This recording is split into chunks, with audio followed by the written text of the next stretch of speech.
நடை பின்னி வர சின்ன இடை மின்னி வர முன்னாடி வரும் வளையல் இது அத்தை மபரத்தினத்தின் அச்சடித்த சித்திரத்தின் கையோடு வரும் வளையல்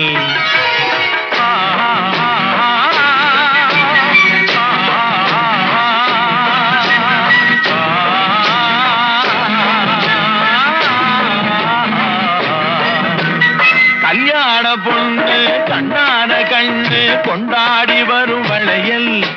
அம்மா பூவோடு வருமே பொட்டோடு வருமே சிங்கார தங்க வளையல் வங்கி வளையல் தங்கு வளையல் முத்து முத்தான வளையலுங்க